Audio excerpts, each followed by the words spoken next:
Is your practice making enough money?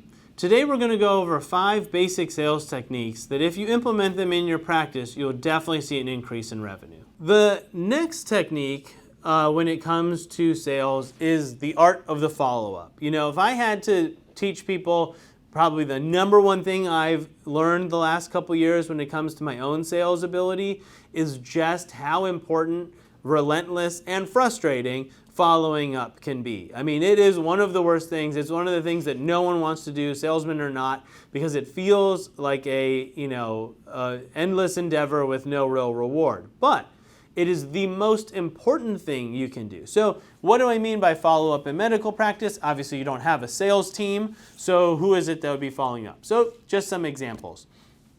Someone emails in through your website asking for more information or wanting to book an appointment.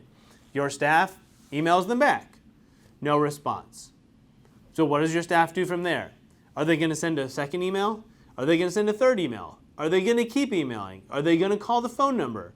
Are they going to try calling you multiple times a day? Or does your staff just hit one reply and figure, you know what, when they want to schedule, they'll go ahead and book it? That is probably the worst attitude that you can have when it comes to sales is, you know what, when they want it, they'll reach out to me. They already reached out to you once, and they're very busy people, and it may have been important in that moment, it may not. Follow-up is the key to all sales. So if I was running a medical practice and someone emailed me asking for an appointment, my staff would email them back every single day until they told us that they didn't want an appointment or they asked us to stop emailing them. It's not about pestering them. It's about they at one point in time wanted to request an appointment. I'm not going to be the reason that they don't request the appointment. You know, if they forgot, if they got busy, if they went out of town, no problem. If they're not interested, they will tell me, right? If you're going to assume anything, let it be that. They're going to let me know when they're not interested.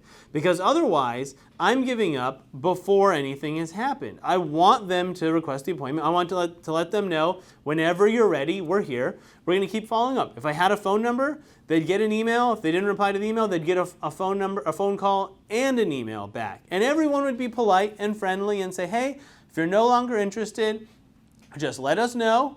And we'll go ahead and remove you from our list, right? You weren't the ones that put them on the list. This wasn't a cold call. They reached out to you. So, you know, one of our rules here at Dr. Multimedia when you talk about sales is you can't stop contacting someone just because they're not getting back to you. And a lot of times, you know, I'm very busy. I have a lot of things to do. I don't want to spend time contacting people that don't want to be contacted. So I'll tell them very upfront, you know, in a voicemail, if you're not interested, please let me know. It's actually my job to keep reaching out to you. So I literally can't stop unless you let me know you're not interested. So if you are interested, no problem, take as long as you need. But if you're not, please let me know in return. That way I won't keep calling or emailing. So the power of the follow-up, so important. Not just incoming requests. Someone calls you on the phone and they're in the middle of a conversation and it gets disconnected, or you put them on hold and they hang up. Did you grab the phone number initially? Right, if you're not grabbing their phone number and their email, how are you going to follow up? If you got the phone number, do you call them right back?